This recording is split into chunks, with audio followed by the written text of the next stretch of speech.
Bonjour et bienvenue à la seconde vidéo de la série autour des solutions collaboratives plantes 3D de chez Autodesk. Euh, pour la première vidéo, nous avons brièvement introduit les défis de la collaboration ainsi que la collaboration orientée desktop avec les outils de la collection AEC d'Autodesk. Pour cette deuxième vidéo, nous allons nous intéresser plutôt à la partie collaboration sur le cloud, donc notamment avec BIM 360. Euh, Au niveau de l'utilisation du cloud, nous souhaitons mettre en avant en fait la plateforme BIM 360, qui est la plateforme connectant d'une part les outils desktop, donc typiquement Revit, AutoCAD Plant, Civil 3D, Navisworks, euh, qui sont bien sûr connectés à la plateforme BIM 360 Docs, là où les données du projet vont être accueillies sur notre cloud. Et bien évidemment, on va proposer également des solutions spécifiques pour la partie conception, pour la partie pré-synthèse, pour la partie chantier, qui vont nous aider dans notre gestion de projet. Et nous souhaitons également mettre en avant la partie orange que vous voyez donc dans le rond orange, c'est la solution qui s'appelle Autodesk Forge, qui sont en fait les API des outils BIM 360, sur lesquels on va pouvoir s'appuyer pour notamment développer des connecteurs vers des applications tierces de calcul de coûts, de VR, de planification par exemple. Parlons de la solution collaborative BIM 360 Design ici, qui va être générale, hein, qui va adresser plusieurs types de métiers, notamment la partie plutôt orientée building avec Revit que vous voyez sur la partie gauche, où on va pouvoir travailler tous sur les mêmes modèles ou en tout cas des modèles liés entre les différents métiers sur le cloud, hein, sur BIM 360. Donc la donnée va être sur BIM 360 Docs et on va utiliser BIM 360 Design, un abonnement BIM 360 Design, pour collaborer sur des modèles communs Revit de manière sécurisée et contrôlée. Ça se passe exactement de la même manière pour l'ingénierie civile avec Civil 3D que vous voyez en haut sur cette image où on va pouvoir utiliser encore une fois un abonnement BIM 360 Design pour collaborer sur le cloud sur un même projet situé sur BIM 360 Docs, ce qui nous permet de collaborer à distance et de collaborer efficacement et de manière sécurisée. Nous ici, le point que nous allons faire, c'est surtout autour bien sûr de plantes 3D, donc que vous voyez également. Depuis quelque peu, nous avons également la possibilité d'utiliser BIM 360 Design pour avoir un projet sur le cloud et à partir de notre outil Plante 3D installé sur l'ordinateur, collaborer sur les mêmes dessins et des dessins liés, que ce soit sur la partie PID mais également sur la partie 3D. Il est également possible, et ça on le décrira plus tôt dans la troisième vidéo de cette série, d'utiliser une solution plutôt sur des serveurs d'entreprise qui s'appelle Vault, que vous voyez en bas de cette image, et qui, elle, va se situer derrière le pare-feu, et qui peut également être utilisée pour collaborer sur le cloud en partageant, par exemple, certaines données qui sont dans le coffre-fort sur le serveur d'entreprise, sur BIM 360 Docs également, donc sur le cloud, dans le nuage. Regardons ou rappelons, si vous voulez, ce que toute cette série de collaborations va adresser en termes de problématiques, en termes de challenges. L'idée ici, c'est d'avoir une solution sécurisée, de mettre les gens, donc bien sûr, maîtres de leurs responsabilités au niveau des différentes données qui sont positionnées sur les plateformes, notamment celle du cloud, de faciliter grandement la communication, même à distance, hein, et puis de simplifier la complexité des projets euh, qui multiplient la donnée et qui multiplient les types de données existants. Donc l'idée ici pour Plante 3D 2021, c'est de pouvoir utiliser BIM 360 Design et de collaborer donc à partir d'AutoCAD Plante 3D sur le cloud, d'éventuellement partager des dessins et des documents sur le cloud avec pourquoi pas le bureau et les chantiers, hein, parce qu'il va y avoir, vous verrez, on décrira dans quelques instants l'aspect mobile, hein, avec une tablette où on va pouvoir consulter ce qu'ont fait les gens au bureau en utilisant Plante 3D directement sur chantier, avec ou sans connexion d'ailleurs, hein, ça c'est assez important. Nous avons également pour cette nouvelle version d'AutoCAD Plan 3D, en fait, un nouveau lien entre des PID de plan 3D et éventuellement de la tuyauterie qu'on pourrait réaliser, qu'on pourrait concevoir dans Revit. Les bénéfices de BIM 360 Design pour Plan 3D, ils sont multiples. On les a déjà un petit peu rappelés, mais faisons un résumé ici. On est d'abord dans une collaboration sécurisée pouvant correspondre à du multi-agence via le réseau Internet classique en fait, hein, de cette manière-là directement à partir de son logiciel Plan 3D. Il n'y a pas besoin d'installer des serveurs, hein, donc pas besoin non seulement d'investir, mais investir également dans la partie maintenance, etc. Le principe, c'est du verrouillage de fichiers et du versionning avec un système de check-in, check-out, hein, donc c'est très très simple. Lorsque je travaille sur un dessin, je l'extrais, je effectue une opération de check-out, ce qui me permet de télécharger du cloud la dernière version sur ma machine. Ça a aussi pour effet donc de le verrouiller pour les autres utilisateurs qui pourront le visualiser en lecture seule.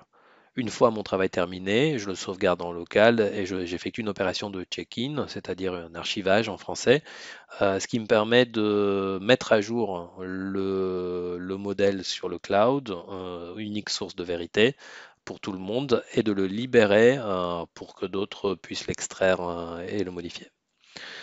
Alors, les performances ont grandement été améliorées grâce à un travail sur un projet en cache local. Donc, on est sur des projets SQLite ici, hein. Donc, le principe, c'est que j'ai certains fichiers du projet en cache local et je synchronise avec le cloud BIM 360. Les workflows sont relativement proches, si vous avez l'habitude d'utiliser Plan 3D, sont relativement proches, très proches même en fait de ceux que vous utilisez déjà, hein. Donc, vous ne serez pas déstabilisé par l'ajout de cette nouvelle fonctionnalité. Et puis bien sûr, pour les administrateurs BIM, ici, on va pouvoir faire également ce genre d'opération de check-in, check-out en fait sur les paramètres de projet. Comme ça, on peut les modifier, donc les verrouiller aussi de manière sécurisée, les modifier pendant que nos utilisateurs travaillent en fait sur leur dessin. L'autre aspect est très important, c'est les droits d'accès. BIM 360 qui sont complètement configurables. Donc si on souhaite cacher certains dossiers à certains profils, c'est tout à fait possible. Si on souhaite avoir des clients en lecture seule sur certains dossiers, c'est également parfaitement possible de travailler de la sorte. Alors, le fonctionnement classique avant d'utiliser le cloud, en fait, en termes de collaboration, ça se passait un petit peu comme ça, avec des serveurs, souvent avec des serveurs SQL Server, avec des investissements relativement lourds, pas seulement en termes de serveurs, mais également en termes de maintenance. On devait avoir un serveur de fichiers, un serveur qui héberge la base SQL, la base de données de plan 3D, et de la communication via le WAN, hein, le Wide Area Network.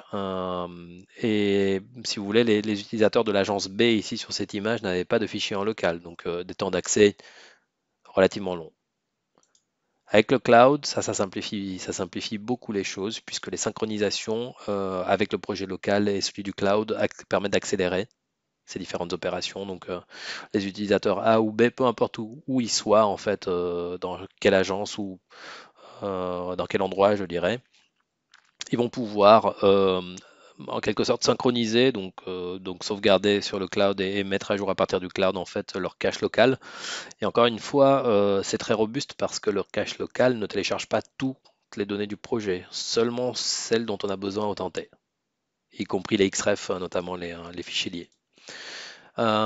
Voici un aperçu très rapide en fait de ce qu'on voit sur le cloud dans BIM 360 Docs à gauche. Et puis le cache local, hein, en fait, du projet, hein, le dossier Windows du projet, je dirais. Donc c'est quelque chose qui est mappé, mais encore une fois, j'insiste sur le fait qu'on ne télécharge pas forcément toutes les données, on télécharge que les dessins et les données dont on a besoin. L'idée étant d'ouvrir bien évidemment AutoCAD Plan 3D avec BIM 360 Design à d'autres intervenants, des maîtreurs, des managers sur site, sur les chantiers, des ingénieurs structures électriques et électriques, des consultants externes par exemple. Tout ça, le cloud le permet de manière très simple et paramétrable et sécurisée, bien sûr. Comment se passe la configuration? Alors, la configuration, en deux mots, ici on a un exemple avec des droits d'accès relativement avancés, mais c'était pour vous montrer. L'idée, c'est qu'on va pouvoir assigner sur le projet plante, sur l'éventuel dossier contenant les dessins process, les dessins PID, ou sur le dossier ou les dossiers qui contiennent des modèles 3D, on va pouvoir assigner des autorisations d'accès, soit par utilisateur nommé, soit par entreprise, hein, ou bien sûr par groupe. Donc on va pouvoir définir une granulométrie qui peut aller relativement loin à ce niveau-là. On peut aussi paramétrer des droits d'accès pour d'autres dossiers. On parlait des dessins isométriques, des plans ortho par exemple.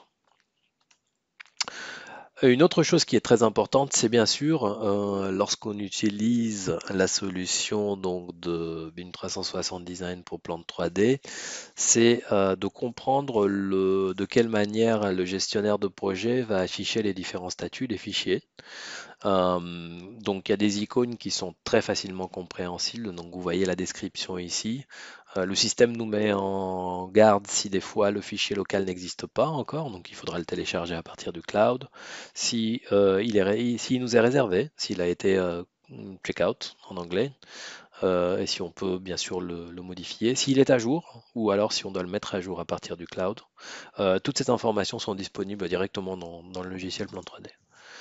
Euh, Tout a été fait pour que l'utilisation soit également simple. Je vous disais tout à l'heure en fait qu'un utilisateur Plan 3D n'est pas du tout déstabilisé par l'ajout de ces fonctionnalités-là. On a des comportements qu'on peut paramétrer pour qu'ils soient automatisés. Typiquement, les opérations d'extraction et d'archivage sur le cloud peuvent être automatisées et peuvent avoir lieu lorsque le dessin est sauvegardé ou le dessin est ouvert en automatique. C'est des choses qu'on peut parfaitement mettre en place de cette manière-là. Maintenant qu'on a décrit les principales fonctionnalités et les principales caractéristiques de la solution, ce que je vous propose, c'est de regarder une courte vidéo euh, pour, euh, pour vous montrer comment se passe le travail avec BIM 360 Design pour Plante 3D. Ce que vous voyez ici rapidement, c'est une création d'un projet sur BIM 360 où on va tout d'abord définir les caractéristiques du projet, ensuite ajouter les utilisateurs, les inviter, paramétrer les droits sur les différents dossiers. On va prendre le projet ou le BIM administrateur, il va prendre le projet en local et le monter vers le cloud, hein, le sauvegarder pour la première fois. Et ensuite, c'est très facile, on va travailler sur les dessins comme on a l'habitude de le faire, hein, que ce soit PID ou 3D, et on peut archiver ou extraire les différents dessins, qui soient aussi également des livrables comme des isométriques ou des plans ortho. On va utiliser des opérations d'extraction ou d'archivage très simples qui peuvent, comme je vous le disais auparavant, être automatisés. Vous les voyez de manière manuelle dans cette vidéo, mais ils peuvent être automatisés. Sur le cloud, maintenant, dans un navigateur Internet, on peut parfaitement accéder, sans être un profil utilisant Plante 3D, accéder aux différents livrables, par exemple, aux différents modèles, et interagir avec eux en faisant des annotations, en créant des observations pour les autres utilisateurs. On va voir ça un petit peu plus en détail, notamment avec la partie tablette tout à l'heure. L'idée aussi, c'est que je vous avais dit dans la première vidéo on est également capable en fait à partir de contrôler certaines données en entrée-sortie à partir d'Excel. Eh bien, c'est ce qu'on va faire ici, sauf que le tableau Excel, il va être sur le cloud. Bien sûr, le projet est également sur le cloud. Ce que je vous montre là, c'est la manière, donc sur du PID, là, typiquement, encore une fois, d'exporter vers Excel tout un ensemble de vannes que je peux avoir dans mon dossier, dans mon projet ou sur mon dessin PID. Je vais assez rapidement accéder directement à partir de Plante à mon projet cloud et je vais exporter directement à partir d'Excel, pardon. Je vais exporter mon fichier Excel directement sur le cloud. L'avantage de le faire sur le cloud, c'est que bien évidemment, il est disponible pour tout le monde. Donc, je peux mettre, euh, au courant un des ingénieurs, par exemple, afin qu'ils viennent consulter ou compléter le tableau sur le cloud. L'avantage de BIM 360, c'est qu'il donne accès donc à ces tableaux ou à des documents Word, par exemple, qu'on va pouvoir ouvrir ça avec Excel Online si on dispose d'un abonnement BIM 360, si on dispose d'un abonnement Office 365, on pourra utiliser Excel Online ici pour modifier le tableau Excel. Par exemple, ouvrir une vanne de mon PID. Et ensuite, je suis capable, dans le logiciel Plante 3D, en fait, de venir réimporter le tableau Excel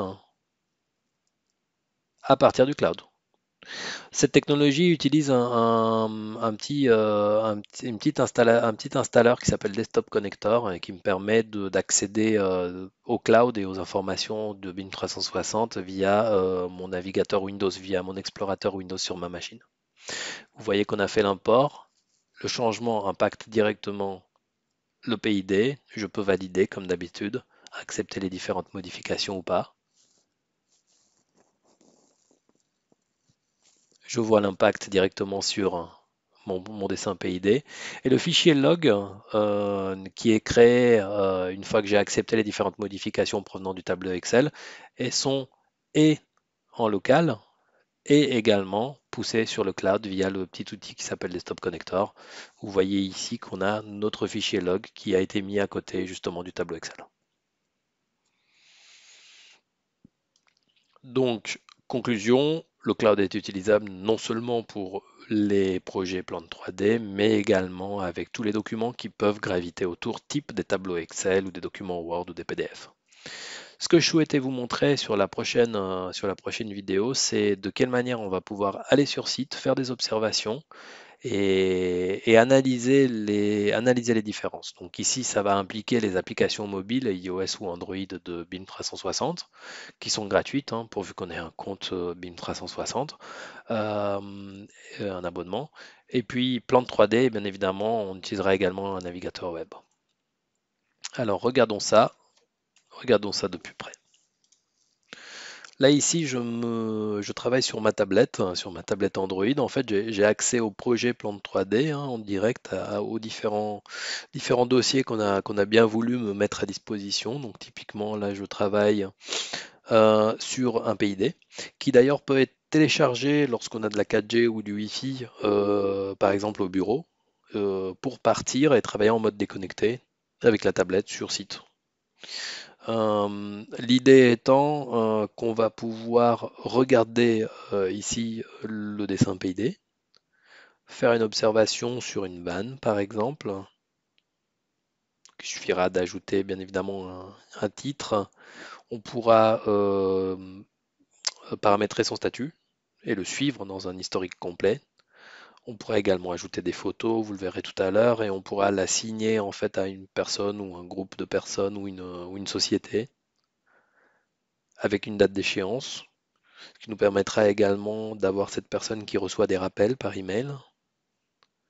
On peut aussi également déterminer des causes pour ce problème ou cette observation.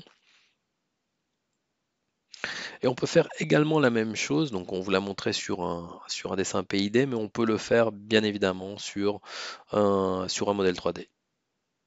Modèle 3D qui peut être une combinaison de plusieurs XREF, de plusieurs modèles liés l'un à l'autre. Ce que vous voyez là, en fait, c'est la partie Viewer de 1360 sur ma tablette. On peut accéder aux différentes propriétés des équipements.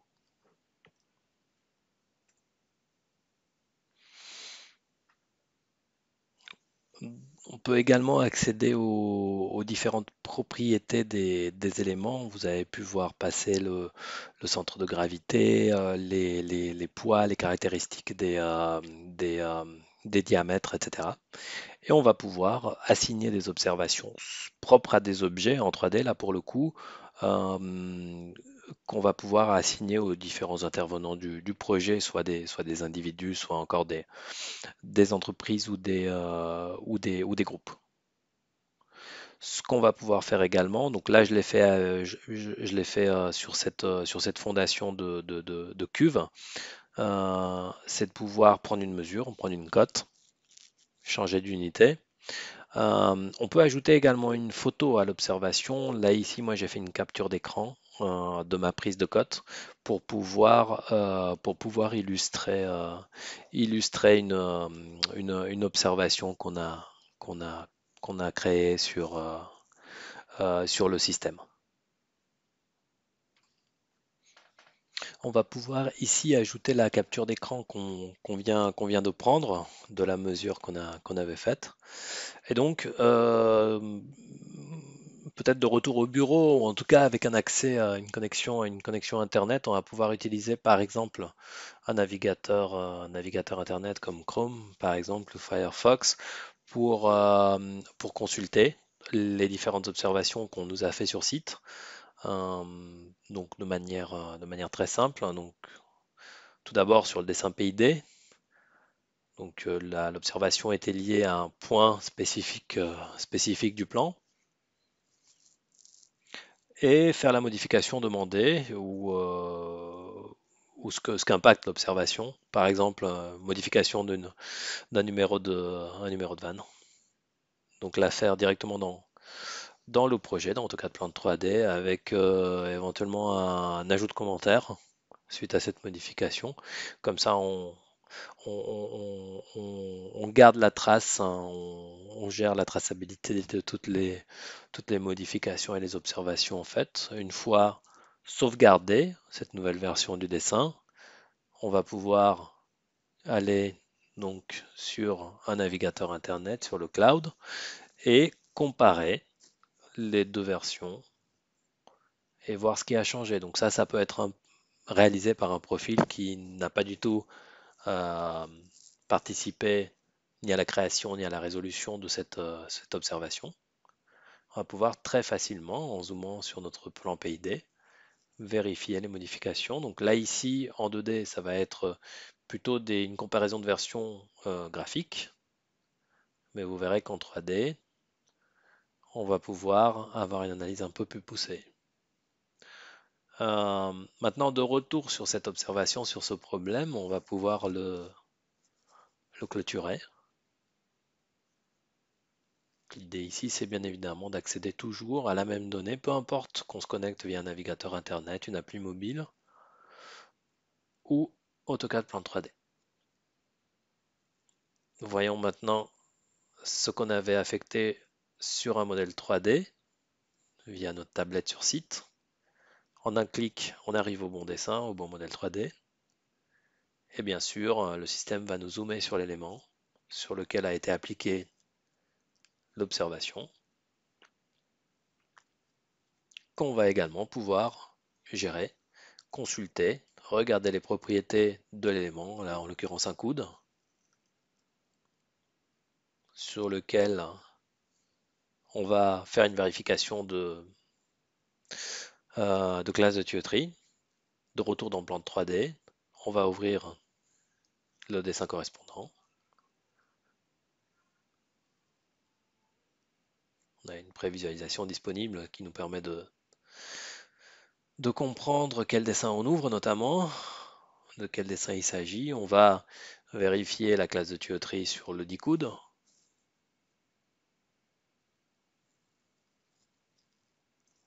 Et donc procéder à un éventuel également changement, modification de la ligne de tuyauterie si nécessaire. Alors ici pour le coup, ce qu'on va faire, c'est qu'on va changer de section sur toute cette partie, tout ce segment de ligne qui repart de la cuve, ainsi que modifier une branche, c'est-à-dire supprimer des éléments et continuer un petit peu le routage de ce segment de ligne. Éventuellement ajouter un élément comme une vanne par exemple sur notre ligne de tuyauterie. On va pouvoir modifier le type de vanne. Une fois ces modifications réalisées, très simplement, soit on archive manuellement, comme on vous le montre ici dans la vidéo, afin d'écrire un commentaire, hein, c'est le principal avantage. Sinon, on aurait, si on avait paramétré ça de cette manière, on aurait juste fermé le dessin, ça l'aurait sauvegardé en local et poussé la nouvelle version sur le cloud. Voyons maintenant l'impact dans un navigateur Internet, à pouvoir comparer les différentes versions, la V3 et la V2, et le système va m'analyser les différences. Les différences non seulement géométriques, mais également en termes de modification de propriété des éléments.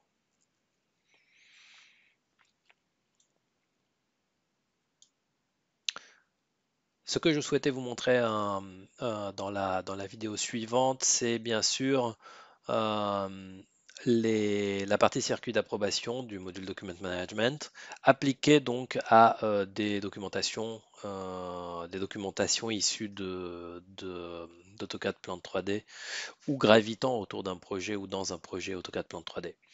Ici, on va assez facilement pouvoir créer un workflow spécifique de 1 à 6 étapes avec des vérifications, des validations groupées ou pas. On va pouvoir paramétrer les statuts, hein, approuver et rejeter ici pour le coup. Et une fois approuvés, les plans peuvent éventuellement être copiés dans un dossier spécifique dans lequel on pourrait envisager de l'échanger d'indices et donner à certains profils juste un droit en lecture seule, par exemple. Donc on est parfaitement capable de paramétrer pardon, ça de cette manière-là.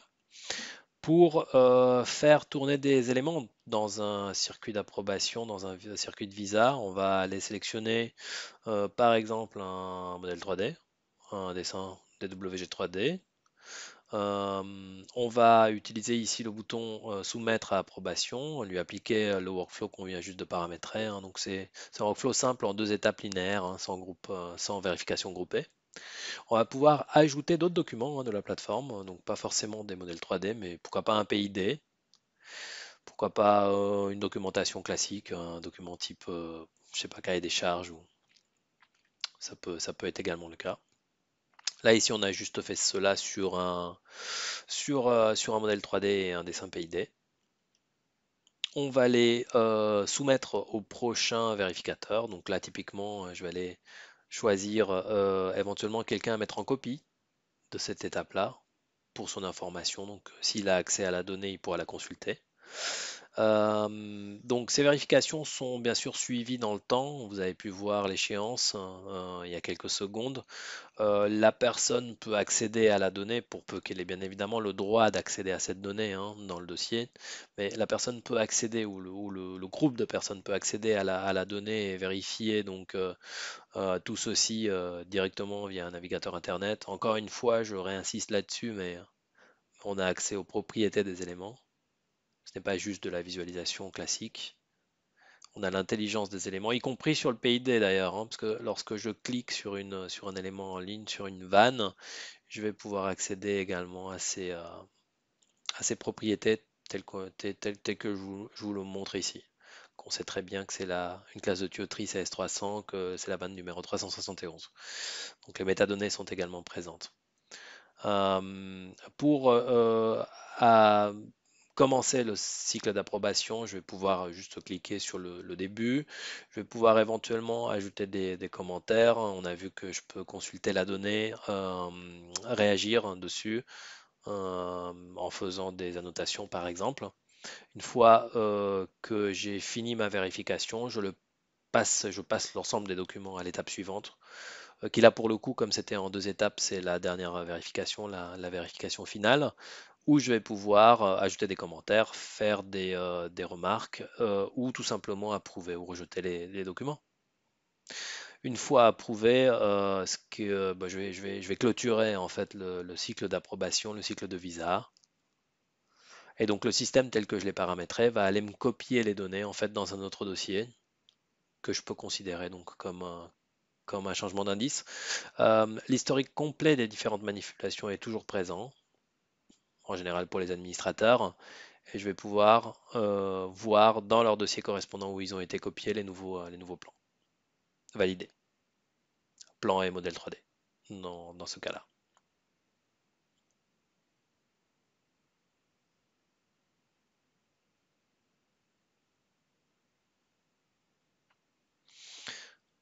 On voit ici donc les différents changements de propriété. Un résumé de cette partie cycle d'approbation peut être exporté vers Excel par exemple pour tout post-traitement ou archivage éventuel. Donc comme vous le voyez, j'ai ouvert cet export dans le logiciel Excel et je peux avoir les détails sur les différents intervenants et qui a fait quoi et à quel moment en fait. Donc une traçabilité complète via cet export Excel notamment. Un petit mot pour vous parler des localisations de nos serveurs cloud. Alors, pour la partie, pour tous les outils, euh, maintenant on va avoir le choix, on laisse le choix à l'utilisateur s'il souhaite travailler sur un serveur aux USA ou en Europe, en communauté européenne. La structure de la base de données du projet, pour faire le parallèle par rapport à notre première vidéo, eh bien, les catalogues en général sont toujours sur le réseau d'entreprise ou en local sur les machines utilisateurs avec un quelconque système éventuel. Si on peut les mettre sur le cloud, mais on peut éventuellement envisager un système de synchronisation cloud classique.